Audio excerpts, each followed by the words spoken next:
Yeah, thank you very much. Thank you for the opportunity to present here this new initiative within CORDEX. It's on coordinated regional land use change experiments.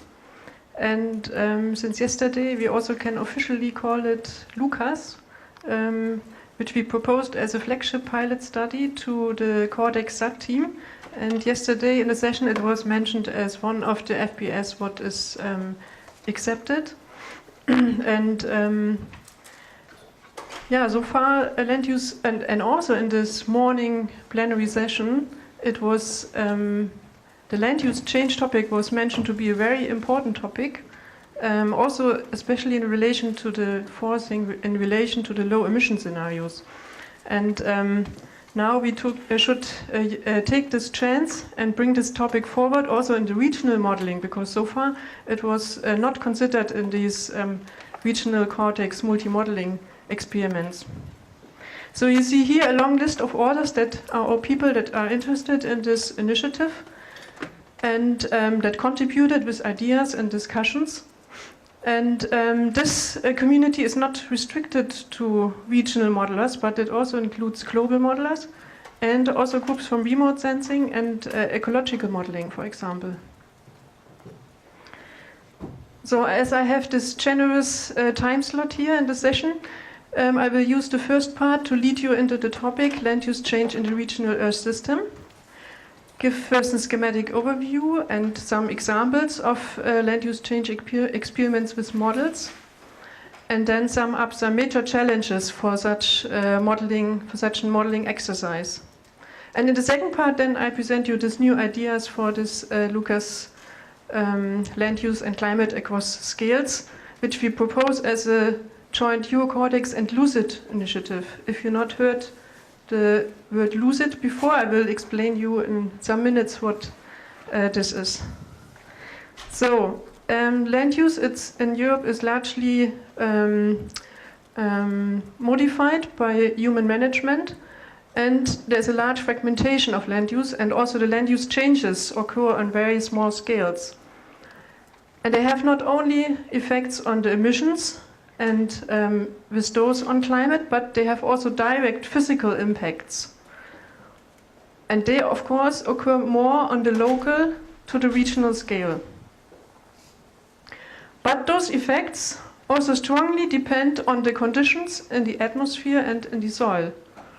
So, for example, here in the picture, you can see that the surface color impact has an impact only if there are no clouds and if there's incoming solar radiation.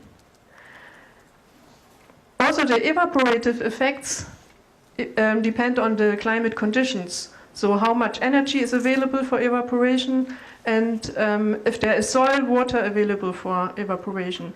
And those conditions, they strongly vary across the European continent and also have a strong seasonal variation. So here is some schematic overview, what we have to address if we want to look at land use change in the Earth system. So we have land use change. So this is important. When I say land use change, then always I mean land cover change, anthropogenic land cover change, where there's a spatial shift in land cover, and land management change. There's no spatial shift, but we modify the surface, for example, through irrigation. So humans expect certain ecosystem services from land ecosystems, and so they do certain land uses, and they are according to land use policies on different spatial context. And land use changes can have, on the one side, effects through emissions on the climate system, and that play a role from global to a local scale. Those climate changes, again, lead also to that humans use land use changes as mitigation measures, but also adaptation measures. So those changes then modify the land surface, the surface properties, and those have biophysical impacts on the climate system, and those play a major role on a local to regional scale. Of course, climate changes also lead to natural land cover change, which need to be considered for the land ecosystem distribution. So, and if you want to address the topic land use change in the Earth system, we need to consider all those systems to a certain extent. If we look now closer to land use change and to one example, afforestation or reforestation. So afforestation means that there was no forest before, and reforestation if there was a forest earlier there.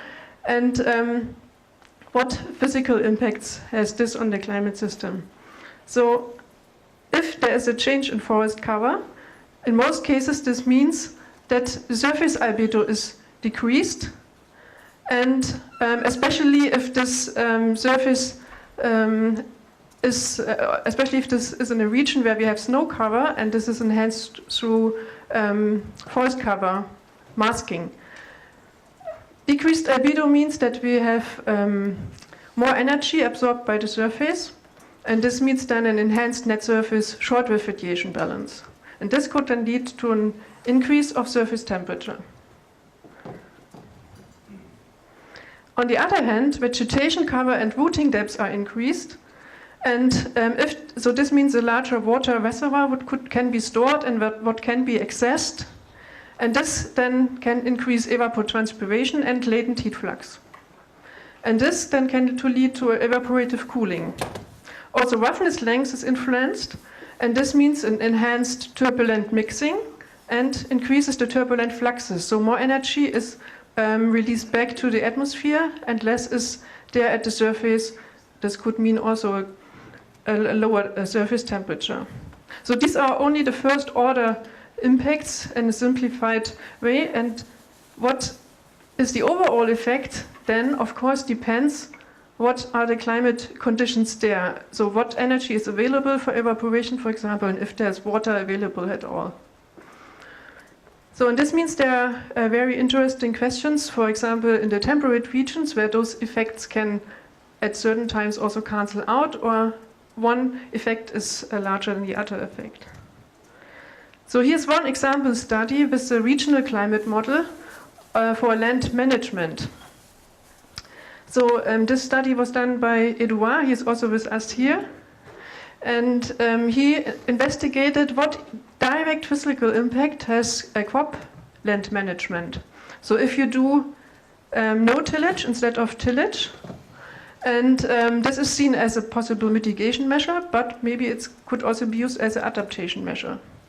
And there was a measurement how the surface albedo is influenced if after harvesting there is no tillage. And they could see at a site in France that there was a higher albedo, and this was then imposed according to the crop fraction which you see here in the left picture into this model.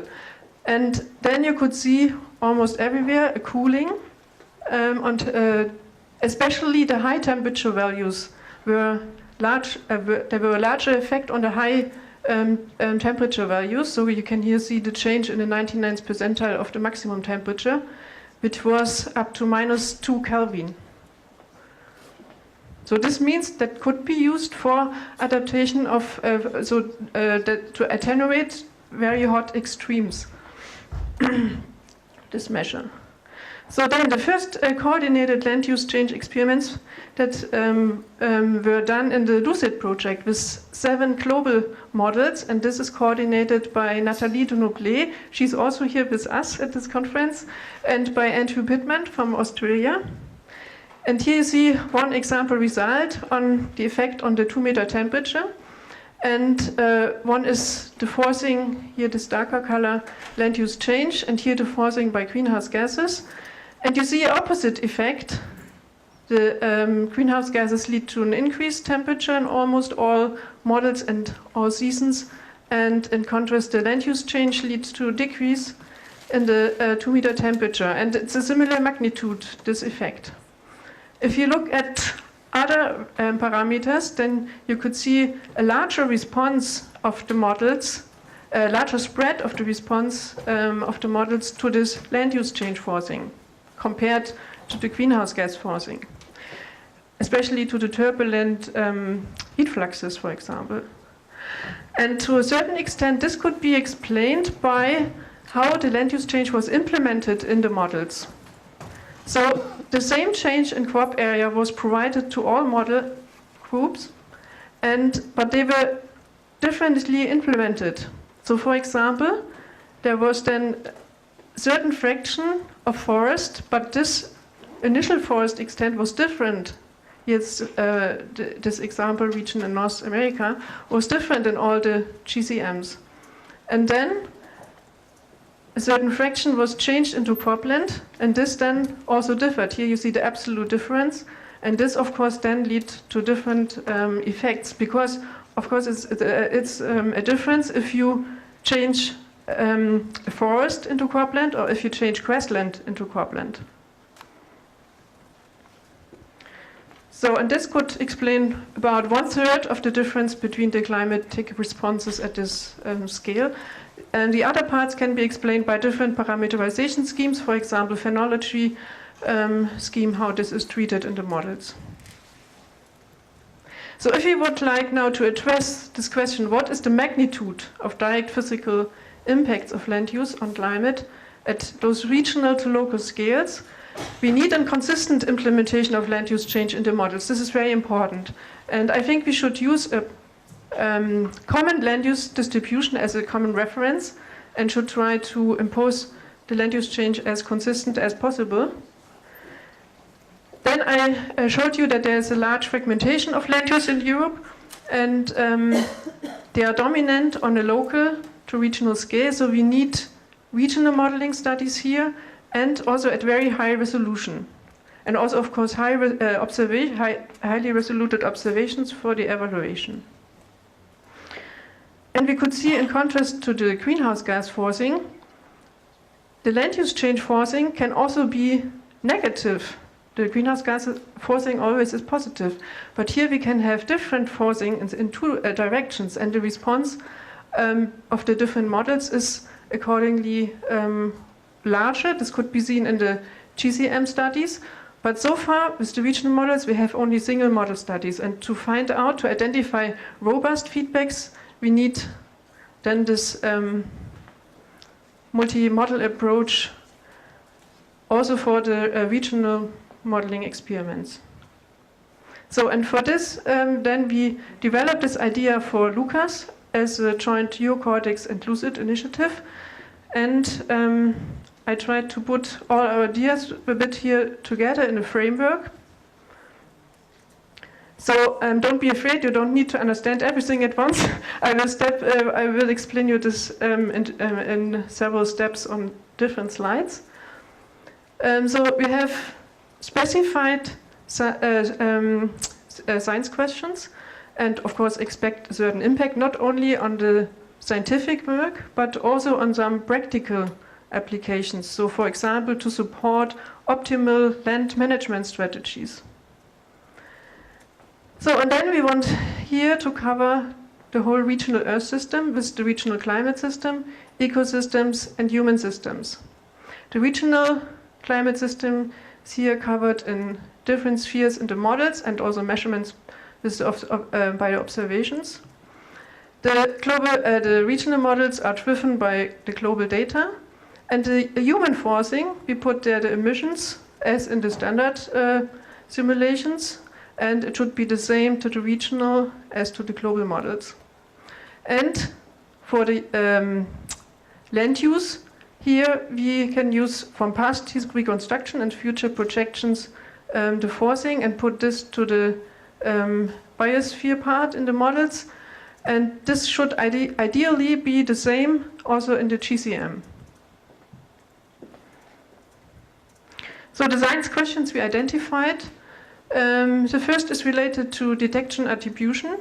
So how large is the contribution of land use change to the detected past climate trend, and also in relation to the greenhouse gas forcing? It would be also very interesting to set it in the relation to the aerosol forcing. Then we have to coordinate maybe the different FPS studies among them. Then also to see this contribution of land use changes under different level of global warming. Another important question, how sensitive are the regional models, the different models, to this forcing, and how is this interrelated to the coupling strengths in the models? So this is different between the models. A question with practical applications: how strongly can local land use changes attenuate negative impacts of climate change? So, for example, of extreme events. We could see this one example study, but is this a robust effect if you use then several models?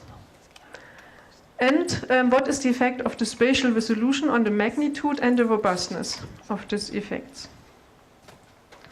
So the regional models, they cover the different spheres of the regional system: atmosphere, biosphere, hydro, and pedosphere.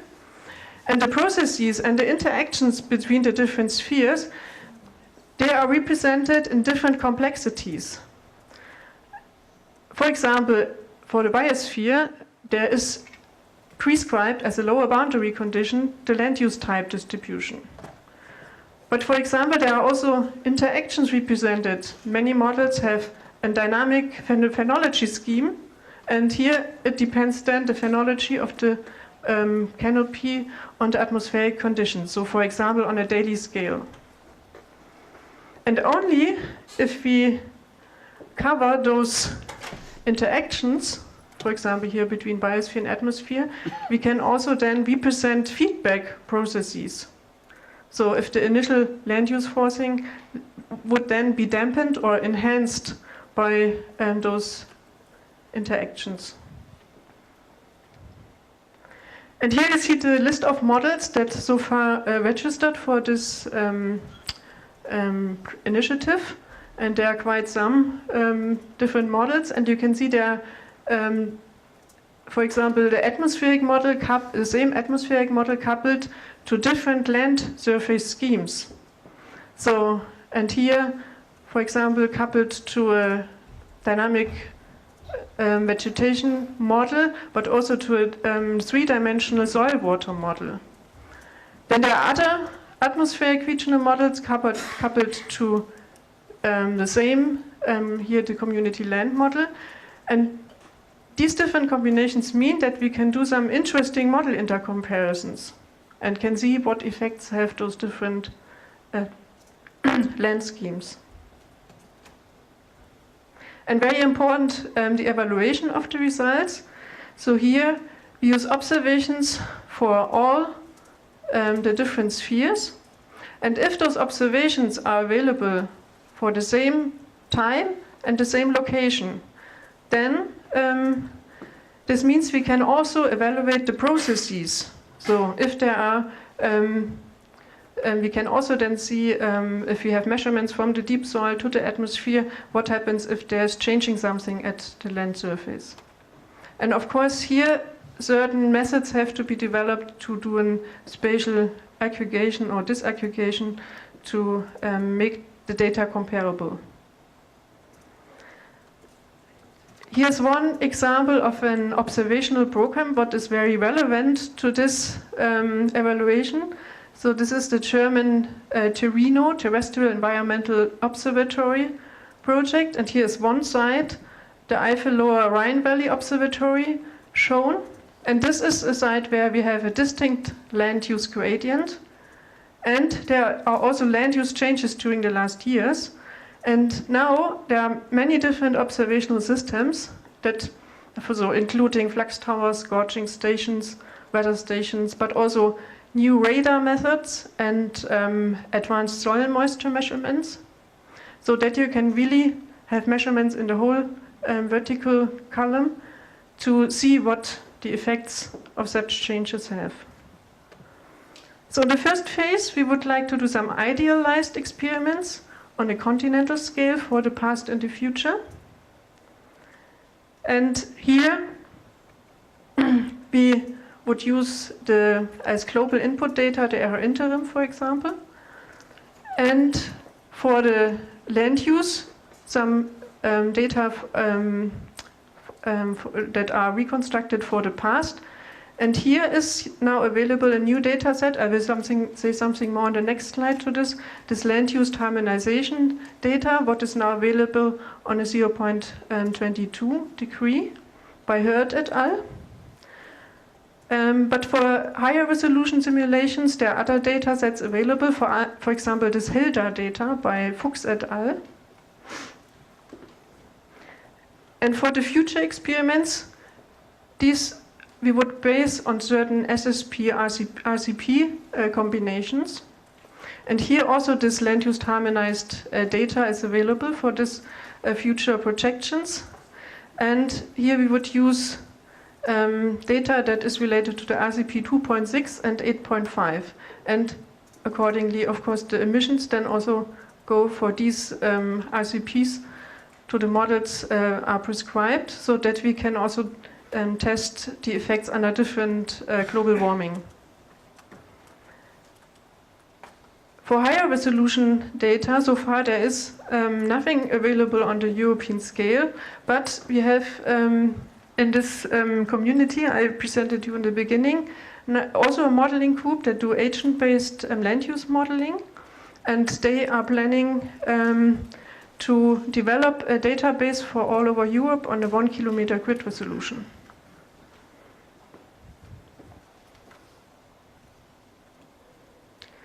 So this land use harmonization data, what is now available in its second generation, before it was on a half degree available, now it is on a 0.25 degree spatial resolution available. And it includes now also new management, agricultural management layers, so for irrigation, fertilization, or biofuel management, for example. And it considers 12 possible land use states, so this is also here illustrated.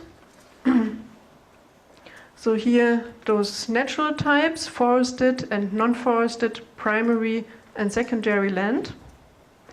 And here in this red part we have the managed land, so pasture, rangeland and crops, and the urban land. And this information, for example, so we have for the global models now, there is this land use model intercomparison project. And there they also develop an implementation protocol for the global models. And for example, here, those types now have to be implemented into all the global models, or prescribed in the same way. So the next step are now to learn from this LUMIP protocol, but for the regional models, I think we should really try to use a common reference, and I think it's easier in the regional models to use this common reference because we don't have these natural types as in the global Earth system that are interactive in the Earth system models. So we can prescribe this and need to develop this land use implementation protocol and define some first concrete set for simulations on this continental scale. And tomorrow on Thursday, late afternoon, we will have this CORDEX look workshop. And of course, everyone who is interested is invited to this workshop. And those things we will discuss are of course not only relevant for Europe, but those protocols could then also be used in other CORDEX regions, especially the idealist experiments on the continental scale. So, and as some outlook, some words to these high resolution experiments, what we would like to do in pilot regions. And here are two drawn in this plot, but they are not fixed so far. Just two possibilities here in the Carpathian Basin, and here one in Central Europe where this Torino observation, what I showed you before, is inside. And we defined some criteria how to choose those pilot regions. So there must be a distinct pattern of land-atmosphere coupling strengths, and this was investigated, for example, by Sebastian Knist, will be published soon. Then there should be, of course, land use changes in this region, and also this high quality observational data should be available.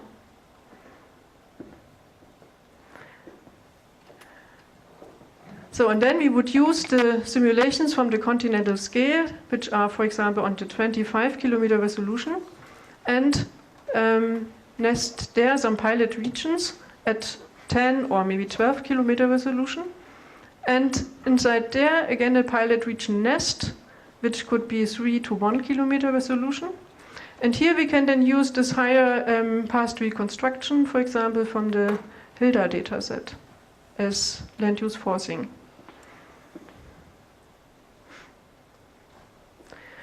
Yeah, if you are interested in this initiative and have questions, you can contact me anytime, but for the moment, thank you very much for your attention.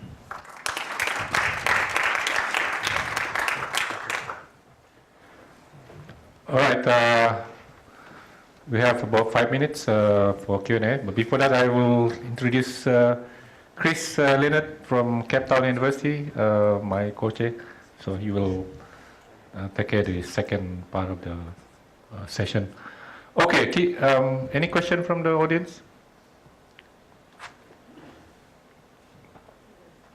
Yes, sir. The results of the Lucas experiments, they're going to be publicly available like in the CORDEX kind of sense eventually. Yeah, so the question was if those simulations will be publicly available after they did not start. But of course, this is seen as a major activity now in CORDEX, or one of, there are others as well, but there will be then simulations done and they can also go to the ESGF, for example. Yes. Any more? Yes, sir. Can you quantify the strength of the land use change that is observed in this study area in the Rhine? Because you said it's very strong already. Can you repeat the question? Yes, so the question is if in this Terreno site, what I showed you, if there's a strong land use change forcing or if there's a strong effect? No, you said that it is already observed that there is a strong land use change in the past. So, but you didn't quantify it. And can you quantify what you mean with strong land use change that is already observed? Yep, this is just a region where we have really changes in the last years. So this was established, I don't know, six years ago. And there is in the Eifel region, we have certain changes. They are maybe not small, very large in spatial extent, but they are there where they do the measurements. And this is very important. This was never available before. Really to see from the deep soil to the atmosphere what happens if I change there the ground. So it's a very interesting observation program. Maybe one more question? No? Okay, so let's give a round of applause to Diana.